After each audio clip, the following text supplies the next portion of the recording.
I'm pregnant, so he's mine now. You should also leave the company you run with him.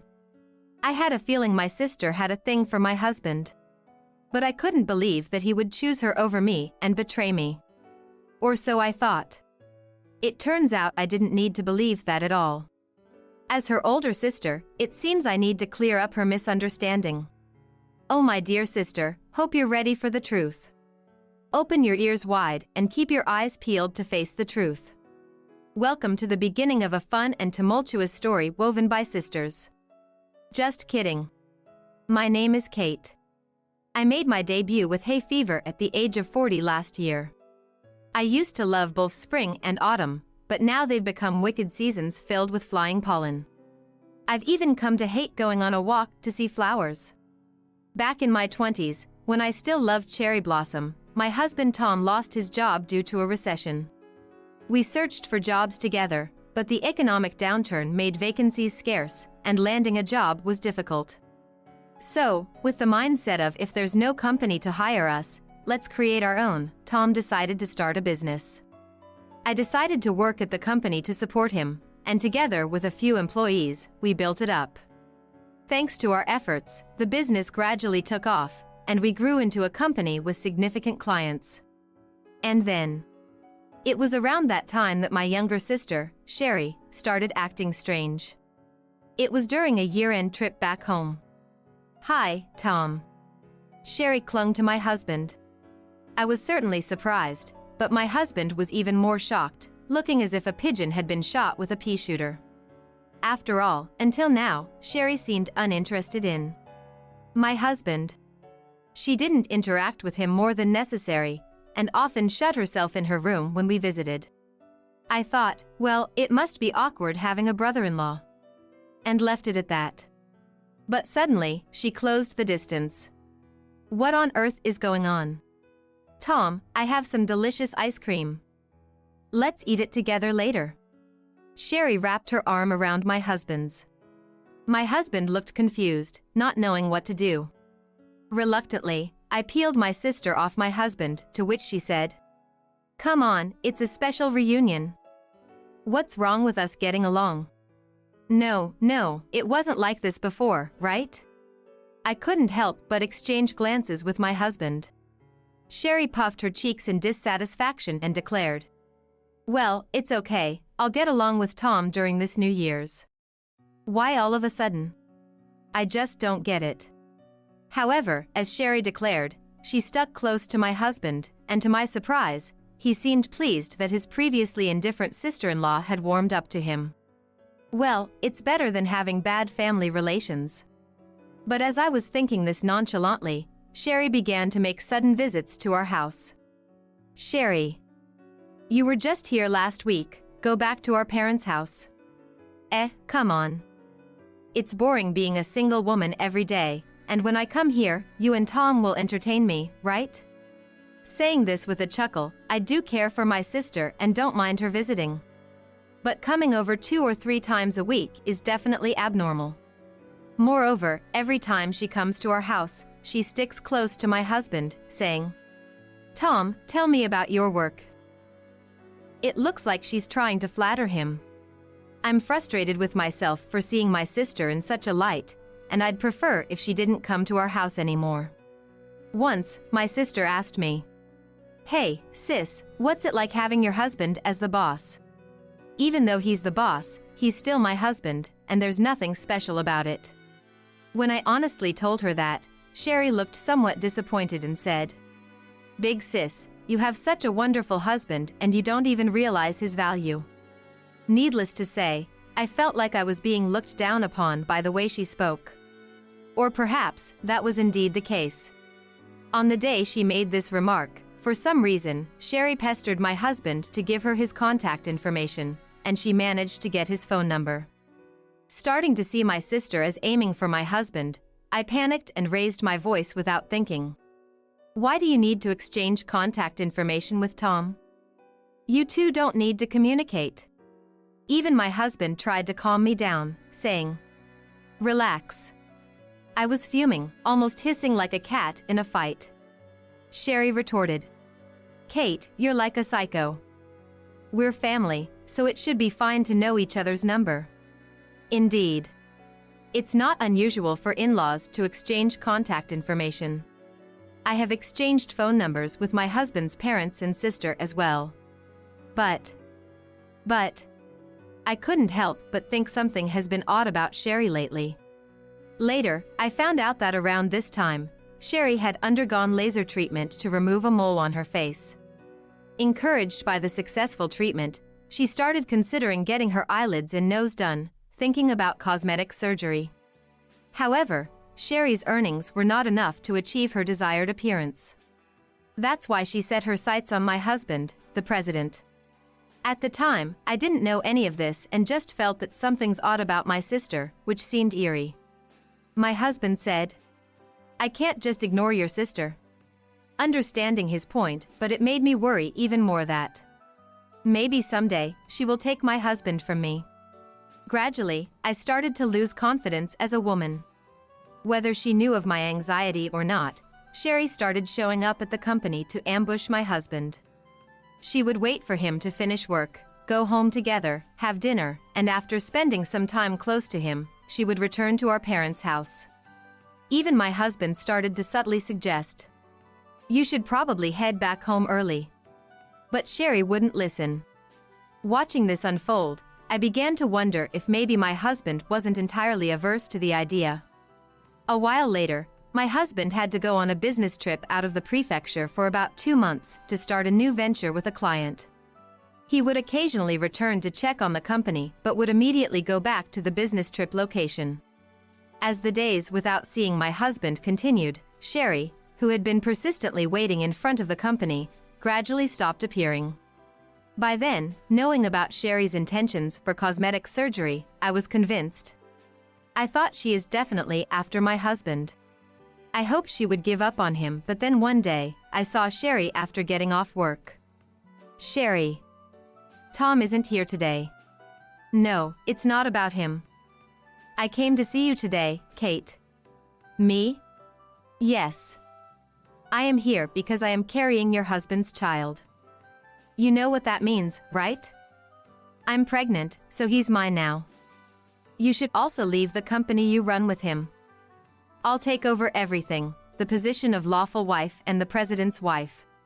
"What do you mean?" "Exactly what I said. I haven't told him yet, but this is the ultrasound picture I got today." Stunned, Sherry handed me the ultrasound picture she apparently got from the obstetrician, clearly showing a fetus. Was I betrayed by my husband? No, but he's been on a business trip, he shouldn't have had the time. But then again, the business trip location is not that far from here. It might be possible for him to meet Sherry after work. Thinking about it, the idea of my husband and Sherry having an affair wasn't absolutely impossible. So that's the situation. I'm sure I'll be working at the company soon, so quickly hand in your resignation. You wouldn't want to see your cute little sister in distress, would you? Gracefully give up your position. Thank you. With a smile that dripped poison, Sherry said, "I need to take care of myself now that I'm pregnant. It's getting cold, so I'll head back now, see you." She then briskly walked away, leaving me behind to board a taxi she had waiting. There was no evidence of my husband's infidelity. But there was also no evidence to prove his innocence, and recently, his interactions with my sister were too frequent. Moreover, my sister herself claimed to be pregnant. Even if the ultrasound photo was fake, there seemed to be no reason for her to tell such an easily disprovable lie. Oh, I've been abandoned by my husband. It's time for a divorce. That night, I hardly slept. I thought closing my eyes would immerse me in happy memories, but surprisingly, trivial matters and memories of arguments came flooding back. Those memories, more poignant than the happy ones, made me think sarcastically. To be able to argue was a form of happiness. With that, I fell asleep. 2 days later, when my husband returned from his business trip, I handed him the divorce papers and my resignation letter, apologizing for bringing work home. "What's this?" he said, at a loss for words. "I heard about it. You and Sherry. You've been seeing each other, haven't you? I had no idea. And now that she's pregnant, I have no choice but to step aside. I laughed dryly, and my husband angrily responded. What are you talking about? Taken aback, I asked. Huh? In confusion. Explain what you mean. He demanded, clearly infuriated. I nervously recounted what my sister had told me. So that's why Sherry has been calling me so much these past few days. I've been mostly ignoring her calls unless it was something urgent. She probably wanted to tell me about the pregnancy. His face hardened as he spoke. Kate, we're calling Sherry over tomorrow to talk about this with everyone. Okay. So, we decided to take a day off work to meet with my sister for a discussion. We arrived a bit early at the restaurant with private rooms we had chosen for the meeting, and Sherry showed up on time. Tom, what up calling me out so suddenly, what's the matter? Kate is here too. Oh, is it about the divorce? You told Kate to divorce me and leave the company because you're pregnant? Yes, of course. I mean, it would be uncomfortable with her around if we're getting remarried, right? Don't joke with me. There's no way I'm divorcing Kate. What? You tricked me? So I was just a fling? My sister exploded in anger, glaring at both of us. Sigh. Listen, Sherry. When you supposedly got pregnant, I was out of the prefecture. Here's the proof. He then showed receipts from his business trip, including ones from restaurants and hotels, proving he had been living out of a hotel and attending evening receptions for nearly 2.5 months. Why? What does this mean? But we met, didn't we? Clearly confused, Sherry couldn't claim the receipts were fake. I hate to say this, Sherry. But could it be that you were meeting this guy? She stiffened as my husband silently handed her a photo. This is you, right? In the photo was a man who looked just like my husband. Or rather, exactly like him. No, look closely. There's a mole near his temple. I don't have that. He brushed his hair aside to show his temple. Sherry's face turned pale. If he's not you, then who is this person? To her question, my husband sighed deeply and began to speak reluctantly. He's my cousin. He's been disowned by our family because of his debts and goes around asking relatives for money, so he's someone to be wary of. He's caused me trouble multiple times because we look alike, even our voices are similar. I haven't seen him in almost 6 years, so I had no idea what he was up to. Never thought he'd be around here. He sighed, guessing his cousin might have come looking for a handout, knowing he ran a company. Stunned, Sherry listened as Tom asked if she had his cousin's contact information. She nodded and, with trembling hands, took out her phone to call Mike, Tom's cousin. Soon after, led by a staff member, an unsuspecting Mike arrived. Attempting to flee upon seeing Tom, Mike was forcibly caught by Tom, who shouted, "Don't run away. Is it true you got Sherry pregnant, Mike? Tell me what happened." Tom raised his voice unusually. Sherry murmured. So it really wasn't Tom. Under Tom's coercion, Mike began to recount the events. It started when Sherry, mistaking Mike for Tom while she was waiting for him, approached him.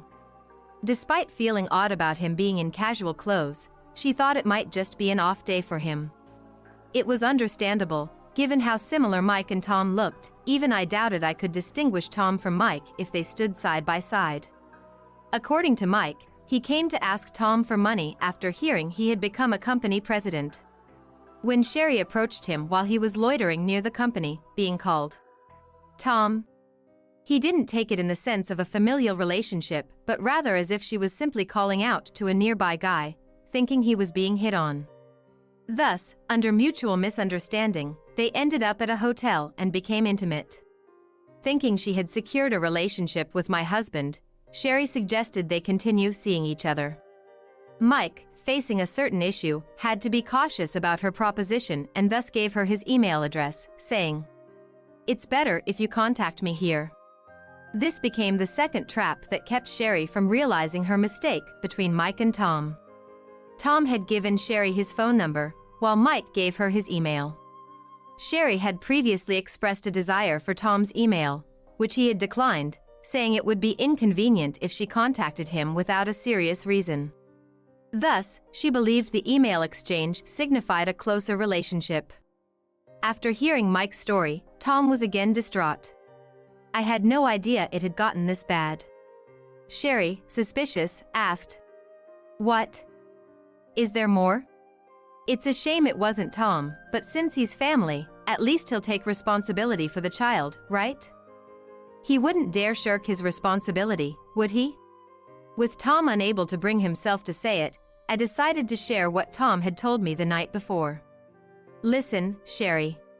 Yeah. Mike is married. That's why he gave you his email. A married man doesn't have many chances to answer his phone, right?" "What? Huh?" Sherry glared at Mike, who avoided her gaze, saying, "Sorry, I thought you were just into playing around. Never realized you mistook me for Tom. I had a feeling something was off in our conversations, but I never imagined you were pregnant. So what about me? What about the baby? I'd appreciate it if you didn't have the baby." His non-committal response made Mike chuckle awkwardly, infuriating Sherry. "Don't joke around. It's your child." At her outburst, I couldn't help but interject. "Mike is a terrible man, sure, but you're no better, Sherry. You lured him in, thinking he was my husband. You probably thought getting pregnant was a stroke of luck, didn't you? And now that you've found out he's someone else, you turn to blame the man? You're equally at fault for recklessly creating a child. You have no right to blame Mike. Both of you are to blame. Don't try to use the child as a tool to earn money for yourself. Save up for your cosmetic surgery or just give up on it with the face you have." I raised my voice, forgetting we were in a public place, relieved we had chosen a private room. But I had no choice. I felt like I couldn't earn enough on my own. Sherry retorted defiantly. "If you can't earn it yourself, then just give up. No matter how beautiful you look on the outside, it means nothing if your heart is ugly." Sherry seemed about to argue back, but couldn't come up with a good response, ultimately looking down silently. Mike, sheepishly, spoke up. Sherry. What if? I mean, if you decide to have the baby, I guess I don't have to acknowledge it, right? I doubt I can pay child support, considering I owe money to quite a few places." "Unbelievable." Sherry glared at Mike, slapping him in frustration, blaming him. However, she fell silent. "Whether I have the baby or not, I don't have the money. Kate, please help me." She began to cry. In my heart, I thought about what's best for the unborn child, considering if Sherry truly changed her ways, the child could have a happy life. However, I didn't appreciate her self-centered approach. I honestly shared my feelings. If you can truly reflect and think about the child's future, whether you decide to keep it or not, then I might be willing to help. Although I resented how Sherry had behaved, the unborn child was innocent in all this. My offer was not about forgiving my sister, but about helping the child. Sherry silently agreed after I made it clear this was about the child, not her. Later, Sherry decided she wanted to keep the baby, saying she felt a love for it when she saw the ultrasound. She expressed a desire to take responsibility and raise the child. I decided to lend her the necessary funds for childbirth and initial child care expenses. Mike, however, disappeared, unable to be held accountable. Sherry faced being disowned by our parents after explaining the situation, struggling as a single mother without much education. Despite hardships, including working in unsavory jobs and enduring abuse, Sherry persevered, taking medical administrative courses and repaying the money while raising her child alone. She vowed to devote herself to her child, forsaking relationships and marriage. It's remarkable how much she has changed, focusing on providing a stable life for her child without any rumors or distractions, even studying stocks and taking on side jobs. Meanwhile, My husband and I have been blessed with 2 children, managing to balance work and family life. Our daughter has become very popular at our company, possibly eyeing a future role in public relations. Sherry's transformation and dedication to her child have been profound, offering a glimmer of hope for reconciliation and a better future for her and her child. It's a testament to the power of change and the impact of unconditional love for one's child. It sounds like you've created a warm and nurturing environment for your children, allowing them the freedom to choose their own paths, whether that includes taking over the family business or pursuing their own dreams.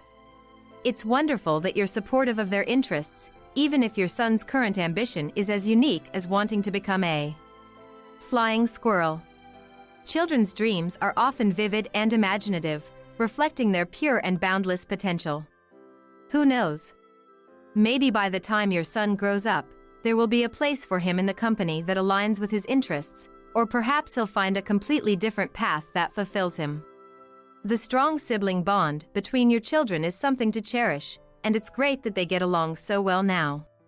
Maintaining that relationship as they grow older will surely bring them comfort and support, no matter where life takes them.